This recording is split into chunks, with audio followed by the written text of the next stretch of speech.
Peace. Hey, what's going on? Can you hear me? Yeah, I can hear you. There we go. All right. So peace, everyone. Welcome to another. What's going on? Can you hear me? Yeah, I can hear you. There we go. There's some feedback. All right. So peace, everyone. Welcome to another. What's going on? Can you hear me? Yeah, I can hear you. There we go. There's some feedback. Do you hear that? Yeah, I hear it.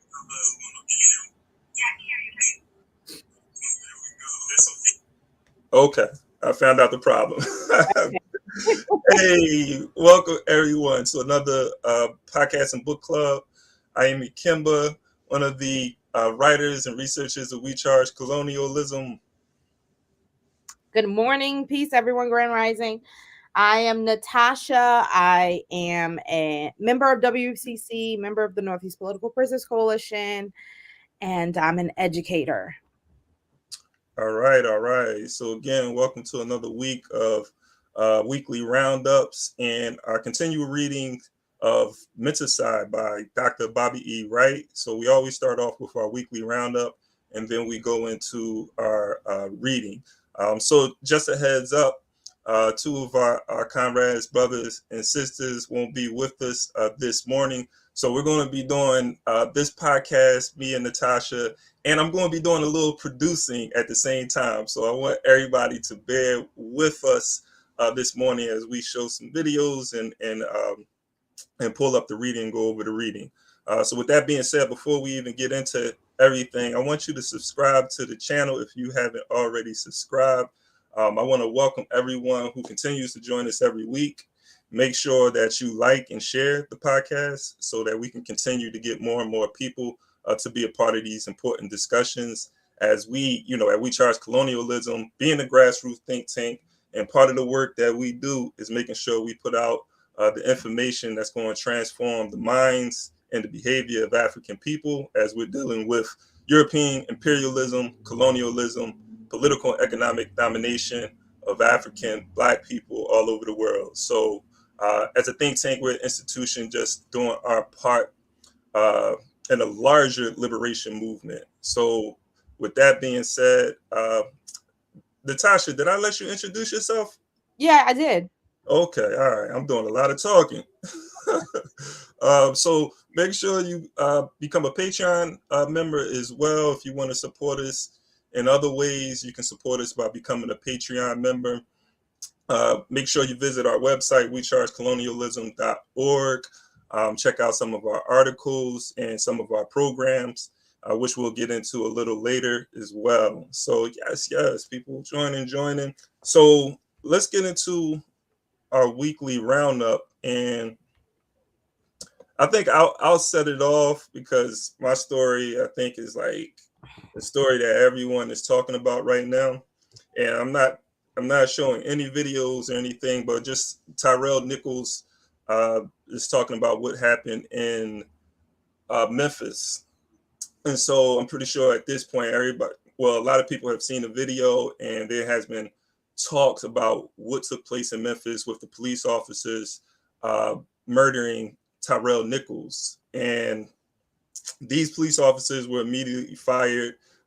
There's been a precedent set too, when it comes to what happened to these police officers. But one of the things that I really want to touch on is really just when it comes to state repression, state violence against African people, it can come from people in all colors, all forms. And so just for us to be really clear, because these police officers being Black, there's going to be a lot of people that's going to try to use that as a rationale for racism not existing in America or around the world, because look, African people or Black people did this too.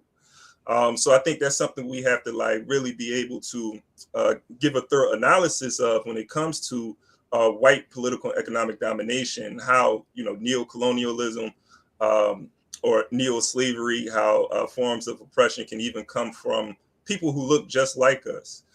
So before we go any further, I want to show a clip of Huey P. Newton, Dr. Huey P. Newton. It's about a minute long.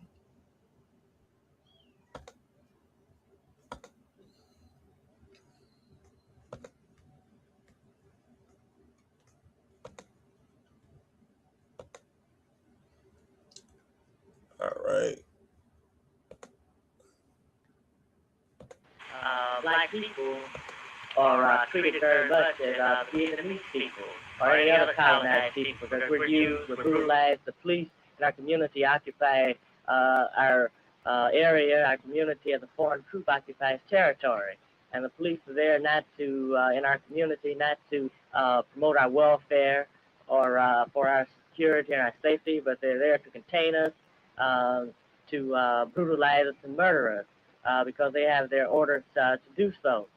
And just as the soldiers in Vietnam have their orders to destroy the Vietnamese people, the police in our community couldn't possibly be there to protect our property because we own no property.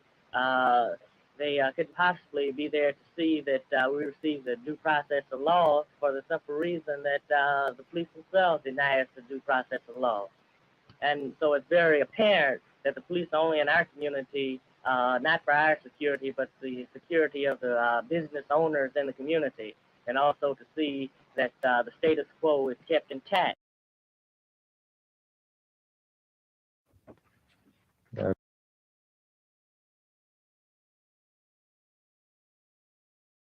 All right, let me stop sharing my screen. So, this is why I appreciate the Black Panther Party for self-defense, because they were very good. They were excellent at exposing the contradictions within the society. Um, the police, I'll just mention the last few couple of things he said. And Natasha, if you want to add something, go right ahead. But he talked about the police presence in the community and what is it there for, whether it's Black police officers, white police officers, because we already know during slavery that there were Black people who were in positions to help maintain the status quo as well. And so these police officers, whatever form they come in, it's an institution that functions for the purpose of maintaining the status quo and protecting those business or property owners who have institutions or property within the Black community. And so when you look at what Black people have to overcome, they have to overcome police repression in the community, and they have to deal with economic exploitation in their community. These forces working together against the interests of the Black community. Political suppression, all of these things that are taking place. And people think because you have a quote unquote like right to vote that political suppression doesn't exist. But political activity comes in more forms than just voting for someone, right? And so, these things are taking place in the Black community, and we have to deal with what took place in Memphis with the state coming down on his brother. And I don't know if y'all saw the video, but it's horrendous.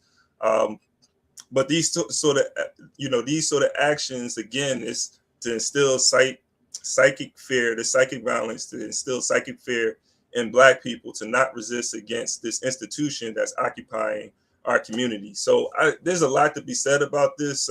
Keep it brief like that. Natasha, if you want to add something, you can go right ahead. Right ahead. Sorry. Yeah, thank you for that. And I know, people probably see me over here like, getting my camera together, so my apologies for that. But anyway, one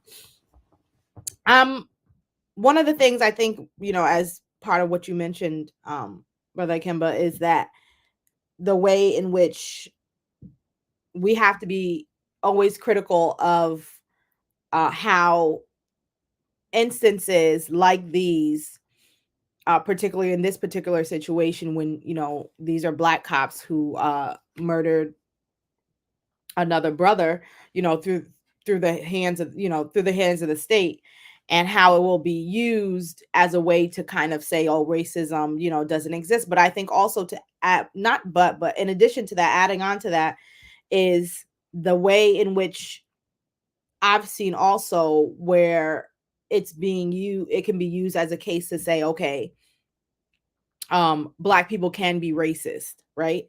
So I think it's really important for us to understand the difference between the ability for the state to use Black people in the same ways that colonial countries use the people of that country in order to terrorize and brutalize their own people, just like Brother Kimber pointed out when we talk about even enslavement. They would use our own people to be overseers sometimes as well, in order for them to be able to control things in that particular kind of way. And we know that even with learning about Mentacide, the mentality that, you know, us as African people sometimes develop under the system and allows us to be able to take up the same positions and the same ideas as these systems in order to internalize anti-Blackness and be able to work in these positions and look at our people in the same way, and then be able to treat our people the same way that, you know, your American would treat our people when it comes to that. So I think it's very important to really be critical of that and understand that, you know, we can act, and we can act, and we do act at times in these particular kind of ways as a result of being within this particular system, not because we ourselves as Black people can be racist, because we can't. So, but what we can do is we can still be part of the system, and we can help the system brutalize ourselves, and we can help to support the system in those kinds of ways. So I think that the other part about it that I'm thinking about is the way in which, like, I'm trying to think of how, like, you know, how to word it. No, but I think I'll stop there. I think that was like really, you know, what I wanted to add in terms of that, because I mean, I think the other part is it brings up again, you know, this idea of police and and us, and like Brother Huey Newton said in the video, what their role is within our communities. And we know that, like, in 2020 and after, since, we've been hearing calls for defunding the police. And when we hear those ideas of like defund the police, you know, they sound really like huge and outrageous, but we have to think critically in terms of what, as Huey P. Newton was saying, what are they there for? They're not there to protect us, right? What we saw is not protection. What we've been seeing is not protection. And when we think about us as communities, what are the things that we need in order for us to not need police, not need these people to be within our communities? Because a traffic stop is not going to protect you. You know, getting killed by a traffic stop, clearly, you know, during a traffic stop is not going to protect you. What is it that we need? The things that we need are not going to come from having police or having tons of police, but are going to come from us being able to critically analyze our situation and be able to come up with solutions based on that critical analysis that can address the reasons why, you know, in our communities they say we need police. So when we think about housing, when we think about security, financial security, when we think about food security, when we think about education, all of those things, those are the things that we need. Those are the things that we should be building critical mass for and building around. And when, you know, we get those needs met, then there becomes less of a reason for police to be there. And then we have less interactions with the police. And we lessen these times where these over and over, you know, these instances that come over and over and over again, where we're being brutalized and killed by the police, whether or not, you know, they're white or Black, because we know that that's a whole mentality that goes into that whole system. Anyway, it's the same thing when we think about the military system. And we know that the prison system, and we know that the law enforcement system is deeply connected to the military industrial complex. Yeah, I mean, there's a lot of great points right there. You brought up menticide. This is mental behavior as well. When you see Black people, whether it's with uniforms, police officers, or even just, you know, civilians, Black folks in our community that commit these acts of violence against one another, because that's another layer to what's happening in our communities. Dr. Amerson Wilson wrote the book Black on Black Violence, right? The psychodynamics of Black self-annihilation and service of white domination. That's exactly what took place with these Black police officers when they murdered this black man. How could they even look at another Black face and commit the act that they committed against him? like as if their life was in danger, right? Because that's always used to justify the murder. But the video was shown, and that wasn't the case. The other thing I wanted to bring up with this is there's another quick video I wanted to show that sort of highlights what has taken place. Even from this is rooted back even in the days of slavery. This isn't nothing new. So I'm going to show another 1 minute scene. This is from the movie Mandingo. And just to set it up, I wanted to shorten the clip, so I'm not going to play the whole thing. There is an African who's trying to escape from the plantation, and another African chases him down and catches him. They're having a discussion with one another as he's being held down.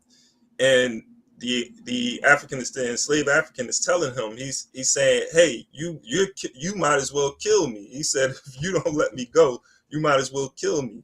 He's like, and that's going to be on your conscience that you killed another brother, you killed another black man. And so he appealed to his conscience and he let him go, but it was too late. So now this African has been caught, and this is where we are at in this scene right here. So let me show this.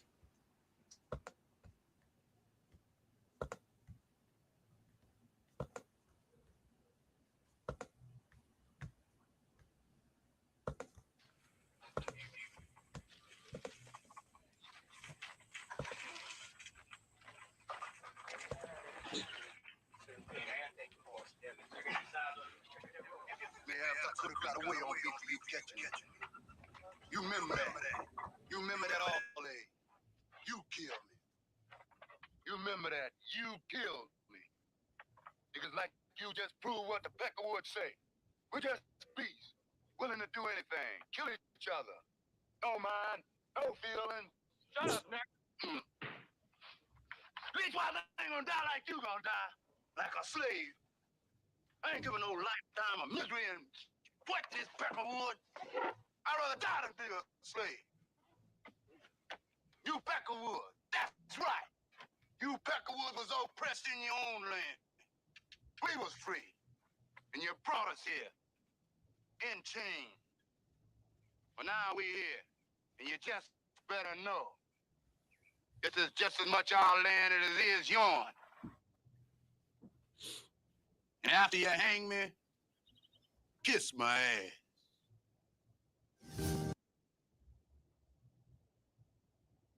All right, I was told the volume was too low. I don't know how much y'all was able to hear. Oh man, let me stop sharing the screen.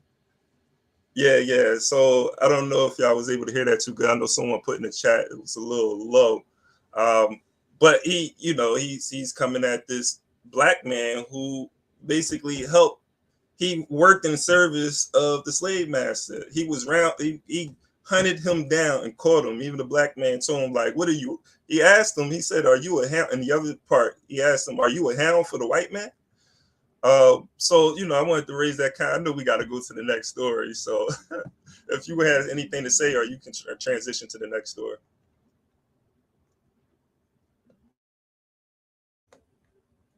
Are you able to hear me? I don't know if Natasha, you froze. Are you able to hear me? Uh-oh. All right. So I don't know, Natasha, you may be having some issues with your volume. Are y'all still able to hear me? You can put in the chat. Natasha might just be having some technical issues. Okay. All right. Thanks for that.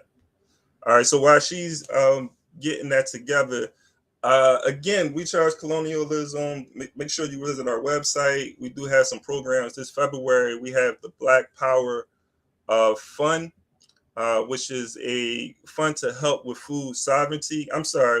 Sweepstake that you can enter. So if you are a gardener or farmer yourself, or if you know anyone who is a farmer or gardener, they have an opportunity to enter these sweepstakes. So here's a little promo.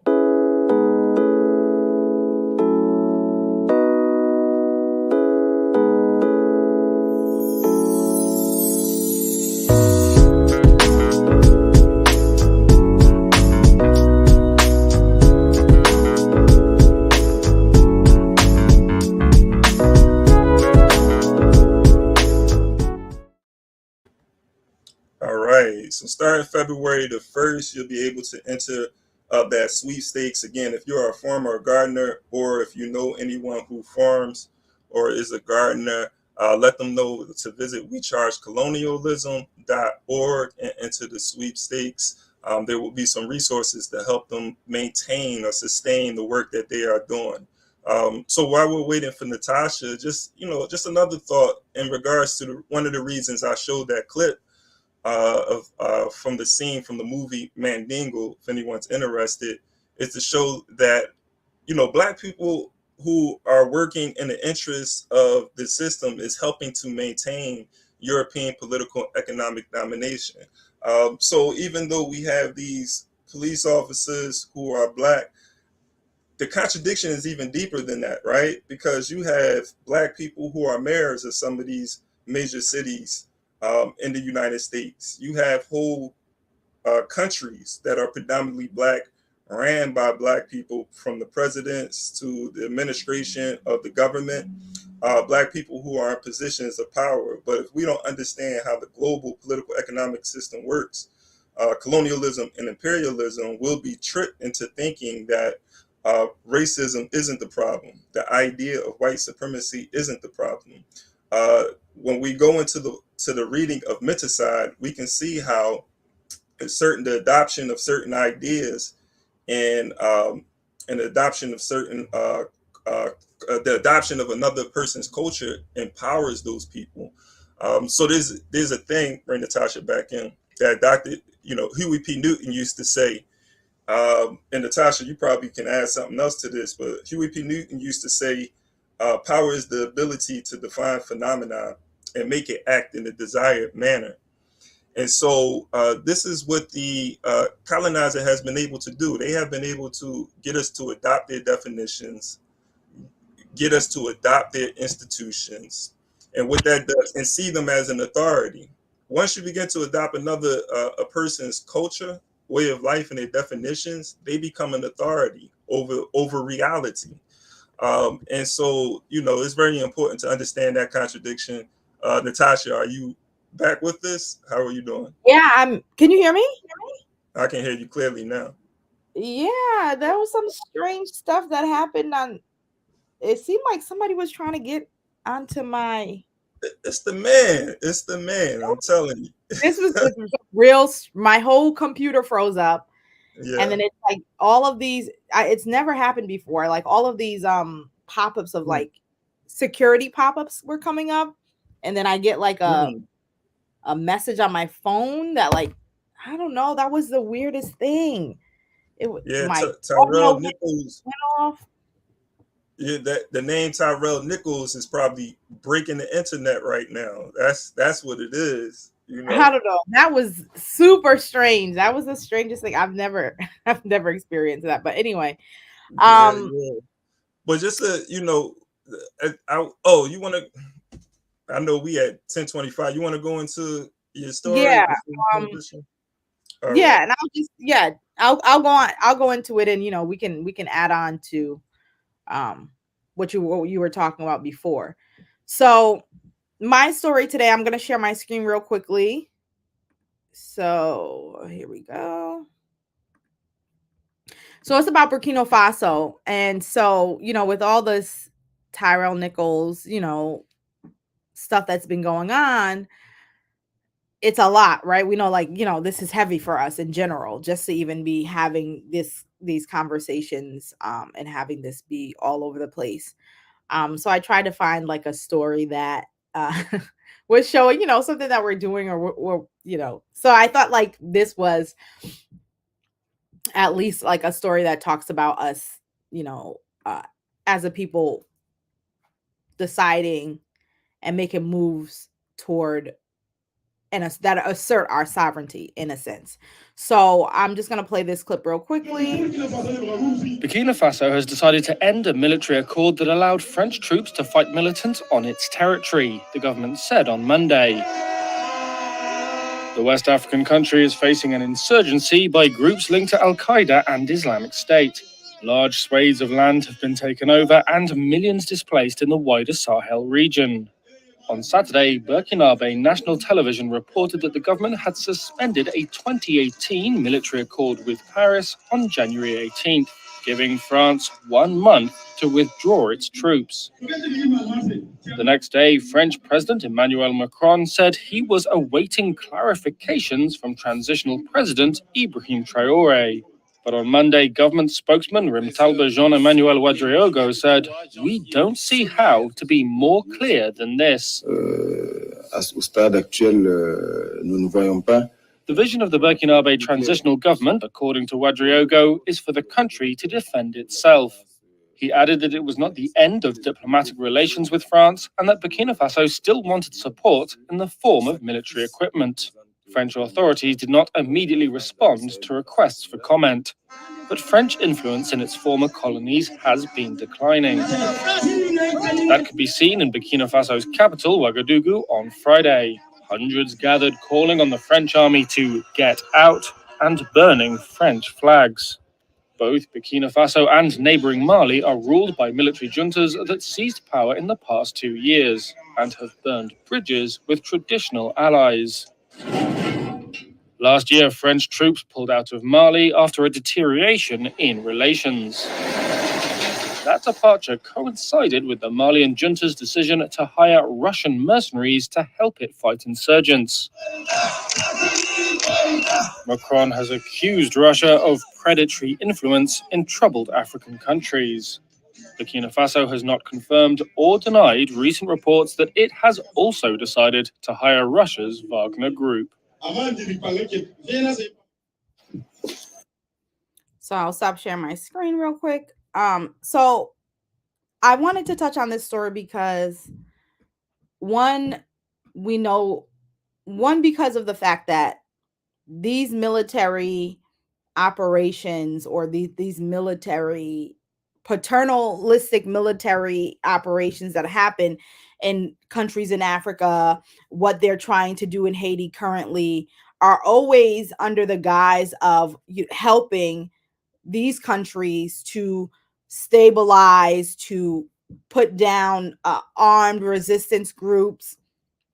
And it's not, the context to it is not always discussed together. And it's always important to understand the context, but it's also important to understand and see when these countries do decide, okay, well, we realize this isn't working, then it never works. We have so many years and examples of European countries, America included. America's an extension of Europe, going into these other countries of African people, whether it's in the Caribbean, whether it's in the African continent itself, whether it's in South America, and starting these what they call rebel groups. And these groups that they talk about today, they don't always go back and talk about where they came from, where the instability comes from. And so when we know about the history of France, when we know about the history of the way France used the people of the upper, use that whole region of the upper Volta and use the people in that region to grow cotton, pretty much to enslave them and force them into labor to be able to create money for them and to create wealth for the country. And then after gaining its independence, whether or not it's clear at this point or not, but they're still, Burkina Faso actually is still looking into the assassination of Thomas Sankara, which is one of the independents, was the first president of Burkina Faso and after its independence, and his assassination, and looking to see what role France played in that, and whether or not the evidence is there or if they found it yet. We know that Burkina Faso understands that France was involved. It's just they're not able to yet, provide the evidence. But we know during the time of these liberation movements within Africa, that all of these European countries that were colonizing those territories did not want to just give up power, and they did not want African people ruling themselves, and they didn't want African people ruling themselves in a way that actually would forward Africa. And so they really backed a lot of these assassinations. They colluded with dictators. They colluded with armed groups. They brought in the weapons. And so you have the lasting effects of all of those things. And then on top of that, we know that France created this France Afrique after the independence of the territories in order for them to still control the economies of those former French colonies. So we know that neocolonialism, especially if we're talking about France, exists in Africa in a way that is very blatant. And so sending in these forces to put down the legacy of colonialism that France has created, the instability, the forced migrations. There's 2 million people have been displaced due to all of this. Huge parts of the land, as they mentioned, are not even under the control of Burkina Faso with these military groups coming in, whether it's France or these other military groups that are within the country. So I think like all of this perfect storm is important to understand when we now see that Burkina Faso is asserting its right to sovereignty, asserting its right to say, you know what, well, we don't want you in here. One, the French military hasn't done any of the stuff that it was supposed to do, that they said that they were going to do in terms of putting down these so-called armed groups and armed rebel groups. And there's even talk about them even being in collusion with these armed rebel groups that are within the country. And so if we've seen time and time again outside of Africa and in other parts, and even outside of Burkina Faso, inside of Africa, that these military interventions don't work. And so when you see, like Burkina Faso has seen, you have this French military that's supposed to do this and supposed to do that and supposed to protect and supposed to have these outcomes, and it doesn't happen, it's time to go. They need to go. And it's African countries, African people's right to say, we don't want you here. We want to protect ourselves. We want to assert our right to sovereignty to be able to protect ourselves. We're not your children. You know, we're not people who have to do and say what you want. And we can't only be protected by you. Just like when we think about the example that we're talking about now, when we're talking about cops and police within Black neighborhoods in the United States. In essence, saying that Black people, because we've talked about it here before on the show, and we've talked about it, you know, as Black people in general, having the police presence that we have in our communities is saying that Black people cannot get themselves together. We can't, we can't get along. We can't behave. We can't be upright people within our community. So therefore, we need a heavy presence of police, as opposed to white people who barely have this heavy presence of police within their country, within their cities or in their towns, and they're able to live a life in a way that they say, okay, they don't need to worry about being killed by the police or, you know, having to be subject to harassment and oppression in the ways that we have to underneath police. So I think like we can look at our microcosm of what's happening with us and then look at, you know, the bigger, to, you know, like a more general view of what is happening with us as a people on the continent and worldwide, and make those connections, whether it's, you know, French military being inside of Burkina Faso and trying to say, well, Burkina Faso can't protect itself, and or even, you know, the Russians, them now thinking about bringing in Russians. Again, you're still, even, you know, even though you're asserting your right to sovereignty and saying like, okay, we don't want this French military group in here, we have to also question, how much do we need Russia to then come in and take that paternalistic place of France? And how can we build up the capacity within the country of Burkina Faso to be able to deal with these situations? Because really at this point, and it was even so before, but at least we're you know, in this example of Burkina Faso telling the French military to leave, we're seeing that we need to handle our situations on our own with our own way of doing it, not through this militaristic, hyper combative way that the European countries and the UN have been telling African countries that they need to deal with their issues. Clearly, the military response is not what's working. And we have to think back and analyze not just what's happening in the present, but also connect what has happened in the past to why, and the instability that has been created to why these groups are in existence, why they still exist, why they still thrive, and why they pose threats to, everyday civilians within that country, in order for these African countries to start to be able to create avenues and strategies to deal with these issues, so that we no longer have to worry about French military trying to come in and stabilize, or the Russian military or mercenaries coming in to stabilize. Man, hey, Natasha, there's a lot I want to say on this right here. I know we got to transition. I'm gonna make just a few points, and we're gonna get into Mentacide. But yeah, France need to go. It's again, like, this is an example. You can go to Burkina Faso, to Memphis. It's the same thing. The dynamic is the same. The only difference is we're talking about an eternal colony and in regards to the United States. And with Burkina Faso, they're dealing with people from outside of Burkina Faso, an external. So it's an external situation that they're dealing with, foreign people from another nation coming into Burkina Faso and exploiting the people there. When we look at the reasons why are they there? For the security of the people of Burkina. This is the problem. We need to defend and secure our own self. Like, we need to secure ourselves. Who cares more about the security of your community than the people who live in the community? People from outside of the community, they have another agenda and interests. Whether it's a job, police officers come in because it's a job, something for them to do. I mean, not something for, but something that they do to get paid so that they can,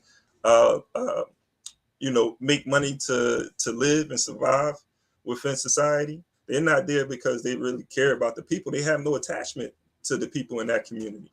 No one can do that more than can secure a community better than the people. But the problem is that what has been created is this dependency on an external group, like a people from outside of our community, to provide us with the things that we need for the food, the clothing, the shelter, the defense.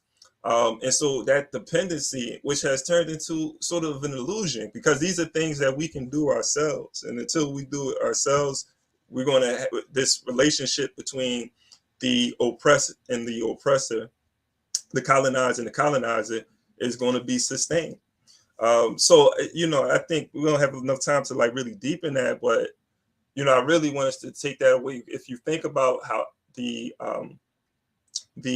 existence of African people, like our very existence, is dependent on another group of people with this current relationship. France, there's no need for France. If France wants to help Burkina Faso, then give us the resources that has been stolen, so we can be able to build. African people can be able to build their communities in the country the way that they want to build it. Right? They're there because France has economic interests in Burkina Faso. There's businesses on the ground that are exploiting the people of Burkina Faso, making money. And so they're there protecting trade that's taking place between these. Like I said, there's a lot to say about this. Let's transition though. So we're going to go into the reading of Mentacide. And just so you know, like, this is what we're reading now. And then next week, we're going to go into the book by Dr. Bobby E. Wright. So we're not finished. We're probably going to be looking at Dr. Bobby E. Wright's work for the next couple of weeks, and maybe dedicate a whole show to Dr. Bobby E. Wright. So the psychopathic racial personality and other essays. If you click on the Google Drive, you'll have access to Mentacide, and we'll upload the psychopathic racial personality and other essays as well. So you have access to that. We're going to be reading from page 11 for those people who are following along. As a matter of fact, I'm going to pull it up. For the sake of time, I'm going to go right into it. Yeah, These hours go by so fast. All right, so we're on page 11. Mentacide, the ultimate threat. So at the top, so with the stroke of a pen, the United States government made the white race the majority of the world's population, contrary to all evidence that exists, which will make their assertion ludicrous if not for the process of menticide in the United States Army. The United States classifications clearly define blacks as simply being wandering tribes who have no originality and have also redefined millions of other black people, such as those in the Pacific Islands. However, this is consistent white behavior, such as they stumble upon the American continent, believing they were in India, and defined the natives as being Indians. Even after discovering that they were thousands of miles off course, the whites to this day continue to call the indigenous people Indians, who incidentally also welcomed the invader with other arms and taught them how to survive, only to become their victims and to experience near extinction. The same behavior pattern was exhibited in South Africa, whereby the invaders are now stating that they are the indigenous people because they saw no blacks when they arrived there. The arrogance of the white races in dealing with racial reality transcend all known boundaries of cycle deviations. That's an important point. Just to stop right there. This again, I had mentioned earlier, and I know I've heard you, Natasha, quote Dr. Wade Nobles, who said something similar. But when it comes to defining social phenomena, getting other people to abide by or accept your definitions, to accept your description or your perception of reality. That's one thing. That's one way to keep a people oppressed and enslaved or under your authority. Because once you accept it, you accept their authority. If you accept their definitions, you accept their theories, you're accepting their authority on explaining the world that you are in. And so Dr. Bobby Wright talks about the importance of adopting a Black social theory, a Black-centered social theory, an African-centered social theory to be able to explain the world through our perspective and through our experiences. And the reason I'm bringing that up is particularly because of this in this paragraph when he even talks about the Indians, right, or the indigenous people of this land. The interesting thing is that white people didn't even, during colonialism, they didn't even define themselves or categorize themselves as Americans. They actually categorized the indigenous people as Americans. They still identified themselves as Brits. They were still English, even though they were in America.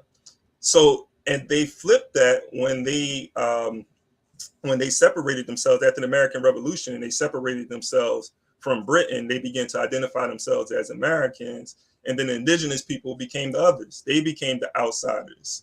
They even had the Europeans even created a party called the Native American Party, right? They identified themselves as Native Americans. And so, but this is one way to erase a people so you can assert yourself. And it's as if the other people didn't exist, didn't contribute to anything. So then when you commit genocide or menticide against those people, then it's almost justified or rationalized in the eyes of the world. So go ahead, Natasha, if you wanted to add something, go ahead. I'll just add the quote that you were saying by Wade Nobles, which I think is powerful. That power is the ability to define reality and to have other people respond to your definition as if it were their own. So I think that it's key in understanding the way in which we understand reality as African people within the system of white terror and domination. Yeah, that's a fact. Hey, say that quote one more time. Man. I love it. Love it.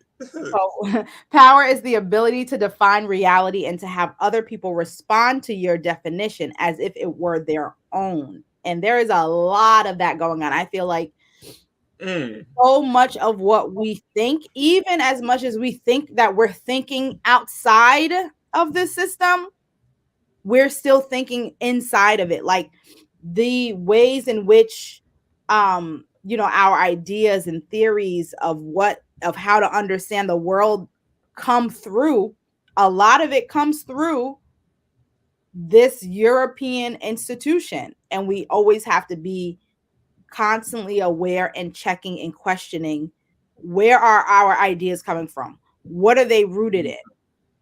This is why Dr. Wright in this, even in this text right here that we're reading, he talks about the importance of a Black social theory. I'll go into the next paragraph, and also I'm doing the reading on the Blueprint for Black Power. I do it weekly.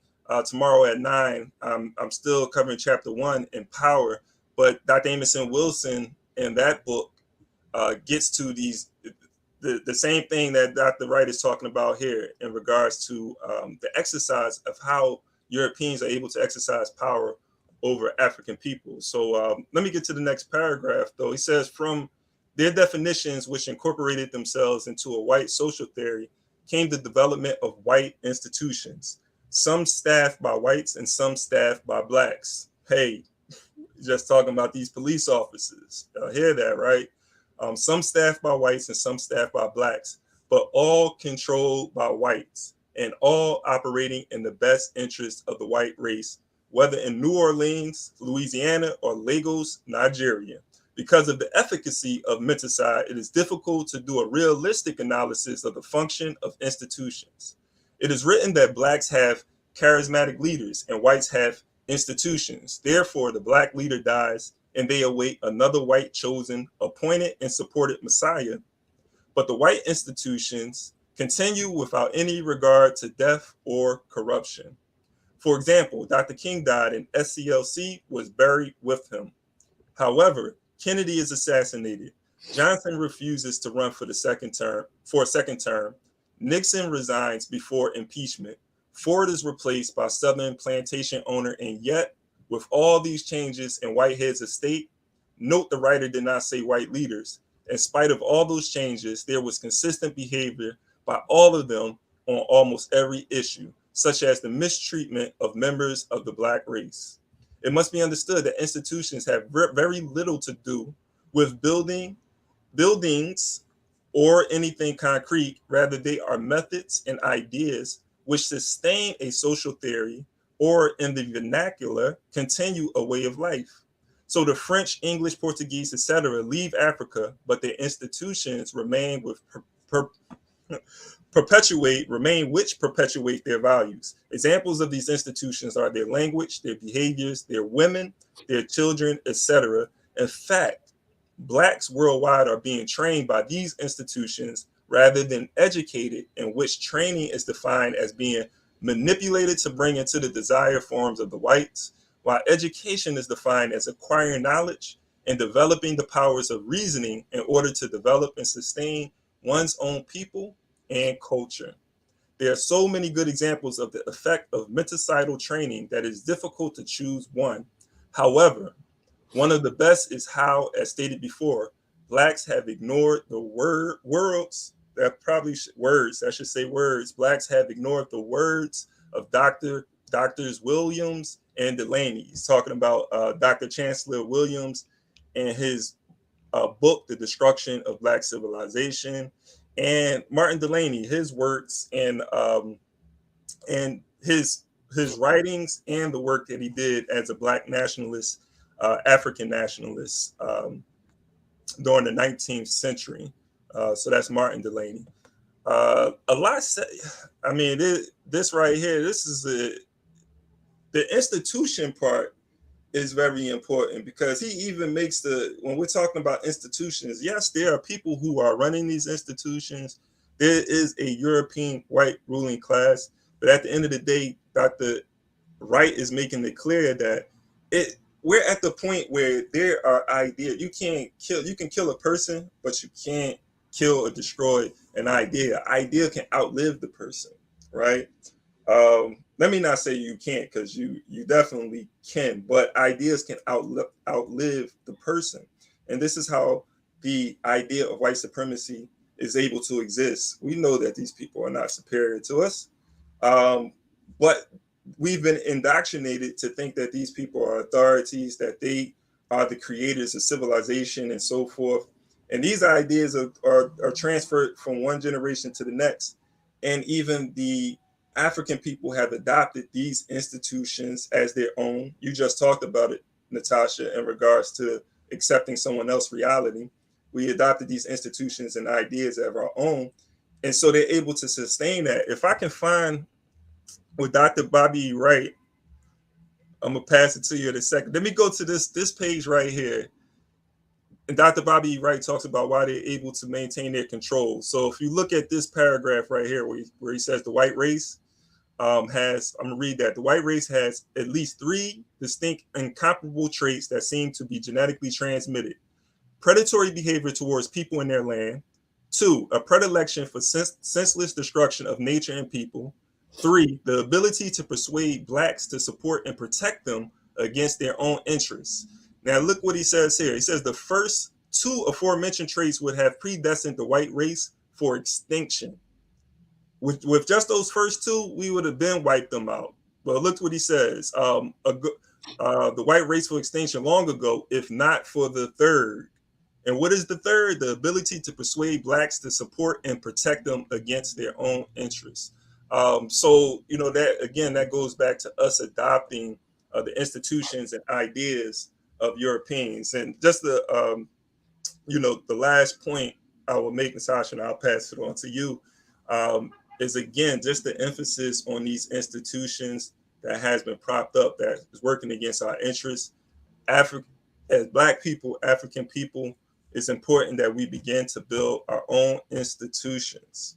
We can talk till our faces turn blue, right? We could be out here organizing and spitting a whole lot of theory and so forth. But if we're not institution building, and Dr. Amison Wilson talks about this, and I'm gonna say this. Hey, Natasha, if we're back here, we have WCC, which is an institution, but we need to be erecting buildings as well, even though institutions go beyond buildings.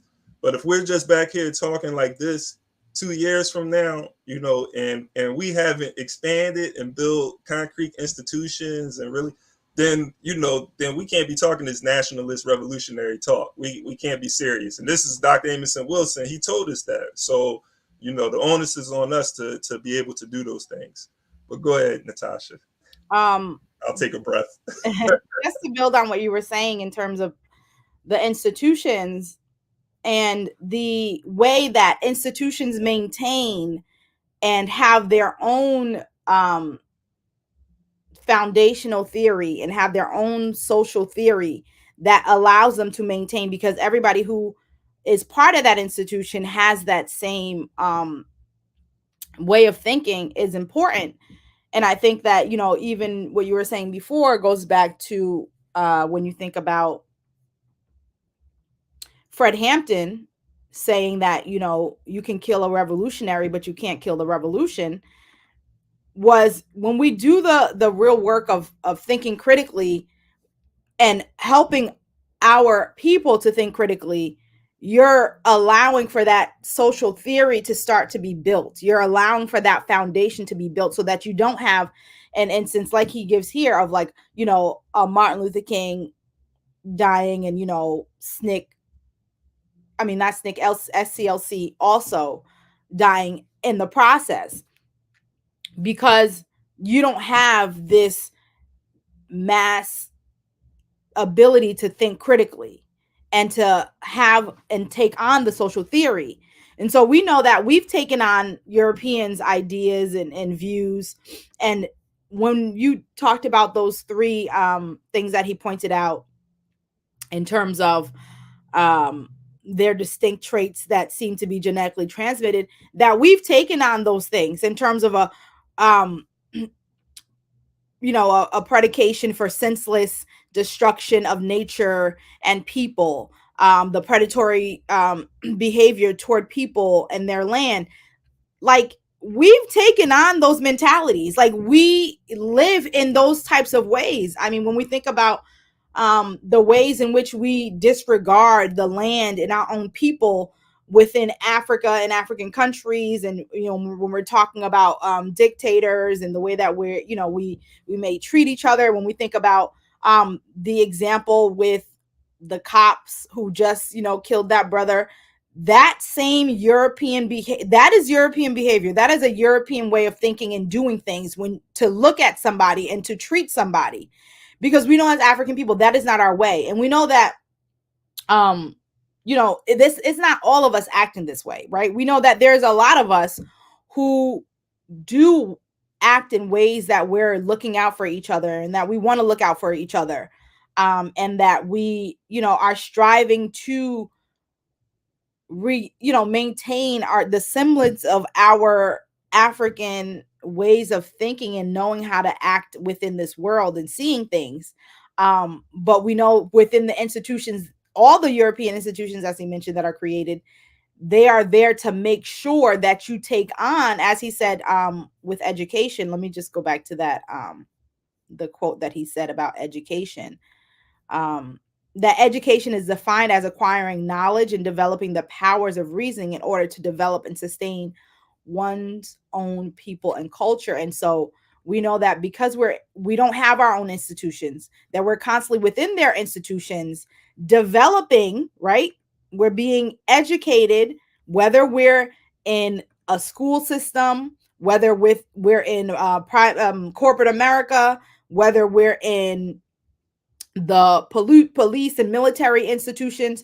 All of those institutions are educating anybody who is within it, and they're educating them toward the knowledge and the reasoning to develop European people's culture and ways of thinking. So we can't fool ourselves into thinking just because we're not learning African ways of being in culture, that we're not learning any culture. No, you're always going to take up a culture that, not there's something always fills a vacuum. Like if there's an empty space there, it will be filled. And so if you're not practicing and learning to develop your own culture, you're being practiced upon, and you're being made to develop somebody else's culture. And so those institutions, they understand the importance of institutions and the social theories that these institutions carry forward within people. So I think it's really, really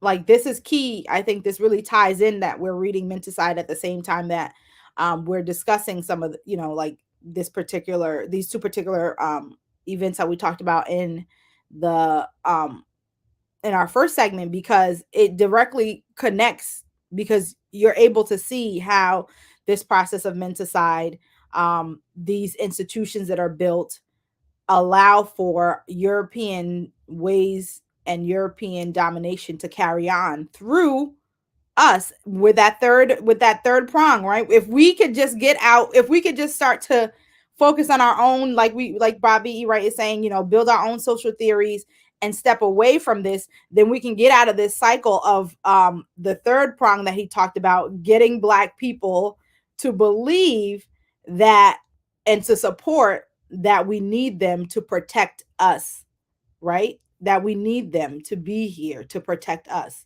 and to do for us.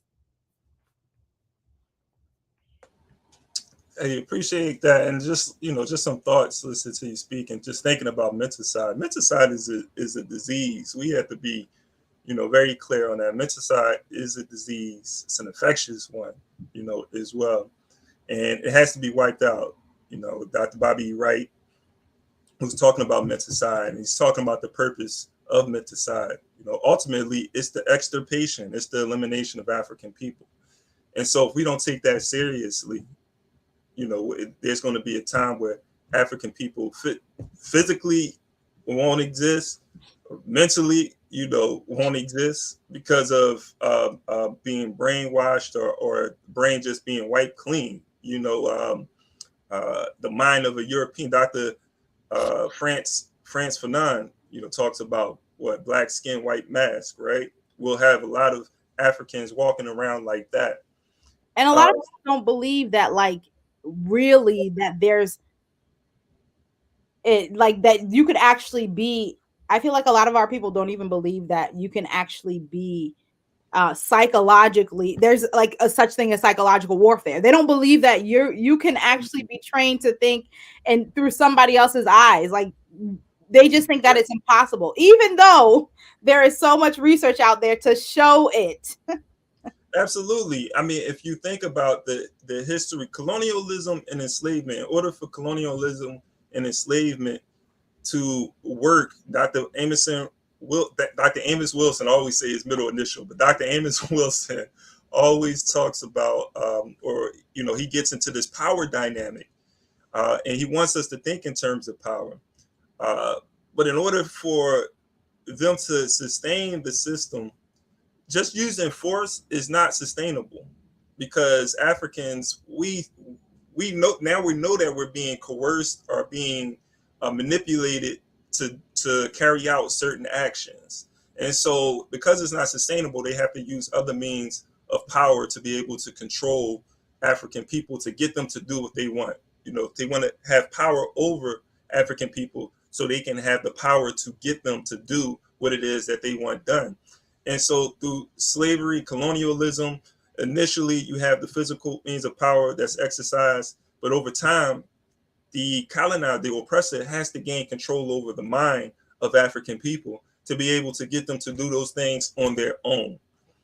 And so this is the system that we're part of, where it has been centuries that Europeans have perfected the art of controlling African people by getting them to do things that they want. This is a system that has been designed by the colonizer. No matter how we want to, shape it, talk about it, that's the reality. And we have to wake up one day and say, no, we want to create our own reality and not be a part of someone else's reality and someone else's vision. So we talked about social phenomena. We talked about reality and accepting someone else's definitions.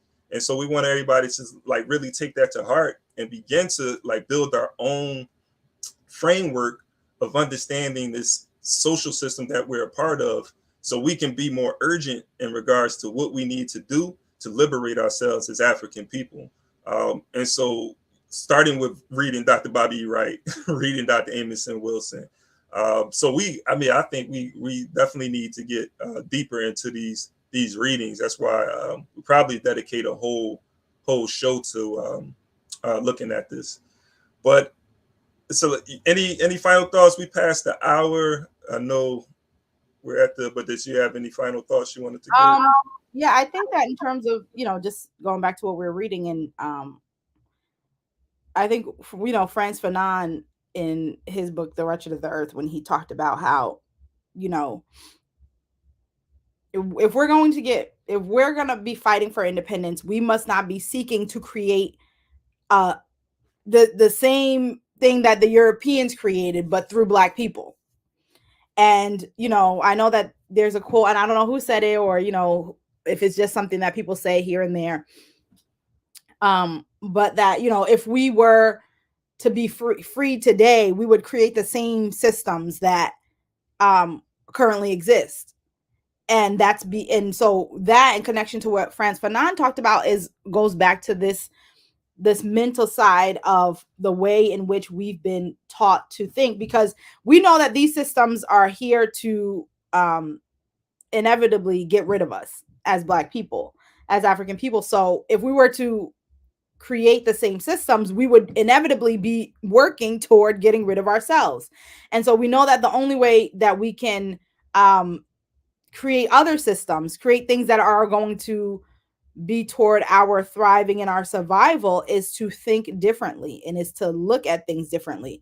And so I think that just in the same ways that we can think about, let's say, a simple example within our own lives of if you were in a relationship or if you knew somebody who was in a relationship and you think that they're being manipulated, whether it's a friendship, whether it's a romantic relationship, whether it's a business relationship, whatever relationship it is, and you think that they're being manipulated, if you can understand that, and just at the personal level, that someone can manipulate somebody else, use that in order for you to understand how that can be done to a larger scale, that people can be manipulated en masse through systematic institutions. And so being able to start to use, just look at simple ways and within your own life that you can think of the ways that someone's ways of thinking can be infiltrated from the outside,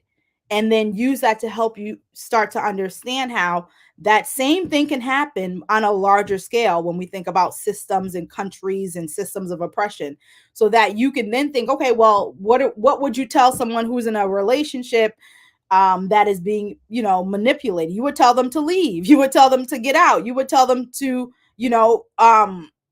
go do their own, that you must get out. You must start to think differently. You must reclaim your mind. And so it's the same thing when it comes to us. You have to, use that simple example to think about it on a larger scale. What would be the answer for us as a people to get out, to get out of these ways of thinking, to get out of this relationship that we are constantly find ourselves in with white people, because when we don't get out of it, right? So we need to just start to use simple examples that are within our everyday lives to start to understand the larger issues that we're talking about, that seem maybe sometimes so hard to think about, right? Or too big to think about, or that's ridiculous. Now just start thinking about it from an everyday way, so that you can start to understand it, because I think it's really important for us to understand those. And when we do understand that, then we can start to support and start to do the work to really say, okay, fine, let's build these institutions. So because we need to start thinking differently, because we need and because that's the only way we're going to get something different. Break it down, break it down, break it down. That's what I'm talking about. I mean, just another point just in this conversation has been coming up, and we talked about this dependency, which is an illusion. We create the dependency. I mean, we didn't start this problem, so I'm not putting it on African, but putting it all on African people. But to liberate ourselves, it's going to be us. It's not going to be anyone else. And so this is why it's important for us to be able to define our reality and phenomena. The fact that we're under a system where there's millions of people that are across the world that is starving there, and that is going to die from starvation that's criminal, and we have to indict the system. And those people who are in positions of power and control the system, who uphold the system, need to be indicted and put on trial. Why not? This is how we need to be thinking. This is criminal, right? But because they define the laws, the ruling class define the laws, they're able to get away with these criminal acts without any sort of recourse, any retribution, anything. They don't even have to make amends for the centuries of criminal acts that they have committed against African people. And so, this is why it's important for us to be able to build our own institutions, put these people on trial, right? It started what we do, those tribunals, we need to be. Yeah, we do tribunals. There was a tribunal. We did a tribunal. Genocide, right? Yeah, the Spirit of Nelson Mandela tribunal that was in 2021, I think, right? Yeah, 2021. I'm trying to remember. These years are. Yeah, exactly. Because I'm like, did it just? But it couldn't have just happened. No, it was the fall of 2021. Yeah. It was then. And so but there's still a movement with the tribunal going on now. So it hasn't stopped. The work with the tribunal and the decision from the international jurists, they're still building on it. Hey, but you had brought up the last points you made me think about this, and we've been sort of touching on this. Let me show this video real quick.